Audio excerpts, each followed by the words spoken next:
ഇസ്രയേലിൻ്റെ ഉന്നത സൈനിക ഉദ്യോഗസ്ഥരുടെ ഉൾപ്പെടെ വിവരങ്ങൾ ഇറാൻ ഹാക്കർമാർ ചോർത്തിയെന്നാണ് ഇപ്പോൾ വരുന്ന റിപ്പോർട്ടുകൾ. ആണവ ശാസ്ത്രജ്ഞർ ഉൾപ്പെടെയുള്ളവരുടെ വിവരങ്ങൾ ഇറാൻ്റെ ഒഫൻസീവ് സൈബർ ഓപ്പറേഷനുമായി ബന്ധമുള്ള ഹാക്കർമാർ ചോർത്തിയെന്നാണ് വിവരം. സോറക് ന്യൂക്ലിയർ റിസർച്ച് സെൻറ്ററിൽ ജോലി ചെയ്യുന്ന ഇസ്രയേലി ആണവ ശാസ്ത്രജ്ഞൻ്റെ ഫോട്ടോകൾ ഉൾപ്പെടെ ഈ ഹാക്കിംഗ് ഗ്രൂപ്പ് ടെലഗ്രാമിലൂടെ പുറത്തുവിട്ടിട്ടുണ്ട്. ഇസ്രയേലിൻ്റെ ആണവ പ്രവർത്തനങ്ങളുമായി ബന്ധപ്പെട്ട പാർട്ടിക്കിൾ ആക്സിലേറ്റർ പ്രോജക്റ്റിൽ ഉൾപ്പെട്ട ശാസ്ത്രജ്ഞരുടെ വിവരങ്ങളും ഇറാനിയൻ ഹാക്കർമാർ ചോർത്തിയെന്നും ഈ വിവരങ്ങളും പുറത്ത് വിട്ടെന്നുമാണ് ഇസ്രയേലിലെ തന്നെ ഒരു മാധ്യമമായ ഹാരറ്റ്സ് റിപ്പോർട്ട് ചെയ്യുന്നത്. ഇടതുപക്ഷ ചായ്വുള്ള ഇസ്രയേലിലെ മാധ്യമമായ ഹാരറ്റ്സിനെതിരെ പലപ്പോഴും ബെഞ്ചമിൻ നെതന്യാഹു പല നടപടികളും എടുക്കുകയും ചെയ്തിട്ടുണ്ട്.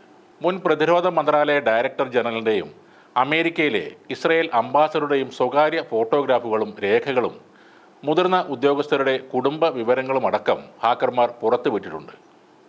ആണവ പ്രവർത്തനങ്ങളുമായി ബന്ധപ്പെട്ട 2014-2015 കാലയളവിലെ ചില ചിത്രങ്ങളും ഈ ഹാക്കർ സംഘം ചോർത്തിയെന്നാണ് റിപ്പോർട്ടുകൾ സൂചിപ്പിക്കുന്നത്. കൂടുതൽ വിവരങ്ങൾ ലഭിച്ചിട്ടുണ്ടെന്നും വൈകാതെ അതെല്ലാം പുറത്തുവിടുമെന്നും ഇറാനിയൻ ഹാക്കർമാർ ഭീഷണിപ്പെടുത്തിയതായും ഹാരറ്റ്സ് റിപ്പോർട്ട് ചെയ്യുന്നു. കൂടുതൽ ഗൗരവതരവും രഹസ്യാത്മകമായ വിവരങ്ങൾ പുറത്ത് വന്നേക്കുമോ എന്ന് ഇസ്രയേലി സൈബർ സുരക്ഷാ വിദഗ്ധർക്ക് ആശങ്കയുമുണ്ട്. എന്നാൽ ചോർന്ന ചിത്രങ്ങൾ ഇസ്രയേലി ആണവോർജ്ജ കമ്മീഷന്റെ പ്രോജക്റ്റുകളുടേത് അല്ലെന്നാണ് ഇസ്രയേൽ പ്രധാനമന്ത്രിയുടെ ഓഫീസ് ഇപ്പോൾ പ്രതികരിക്കുന്നത്.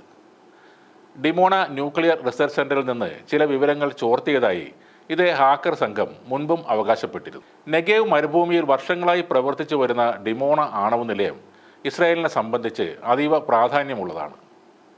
ഏതാണ്ട് 100ഓളം ആണവായുധങ്ങൾ ഇതിനകം ഇസ്രയേൽ വികസിപ്പിച്ചതായി ഫെഡറേഷൻ ഓഫ് അമേരിക്കൻ സയൻറ്റിസ്റ്റ് പറയുന്നുണ്ട്. ഡിമോണയിലെ ഖനജല റിയാക്ടറിൽ നിന്ന് പ്ലൂട്ടോണിയം വികസിപ്പിച്ചാണ് ഇവ നിർമ്മിച്ചതെന്നാണ് നിഗമനം.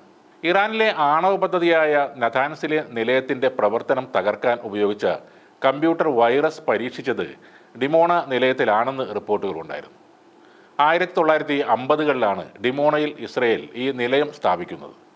അന്ന് ഫ്രഞ്ച് സർക്കാരാണ് ഇതിനാവശ്യമായ എല്ലാ സഹായങ്ങളും ചെയ്തു കൊടുത്തത്. 2500ഓളം ഫ്രഞ്ച് പൗരന്മാർ ആ ഘട്ടത്തിൽ ഡിമോണ നിലയത്തിൽ ജോലി ചെയ്തിരുന്നു.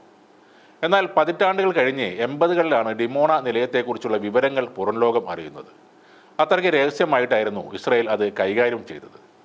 ബ്രിട്ടനിലെ സൺഡേ ടൈംസ് ആയിരുന്നു ആദ്യമായി ഈ വിവരങ്ങൾ പുറത്തുവിട്ടത്. ഇപ്പോൾ ഡിമോണ ന്യൂക്ലിയർ റിസർച്ച് സെൻ്ററിൽ നിന്ന് ചില വിവരങ്ങൾ ചോർത്തിയതായാണ് ഇറാനിലെ ഹാക്കർ സംഘം അവകാശപ്പെടുന്നത്.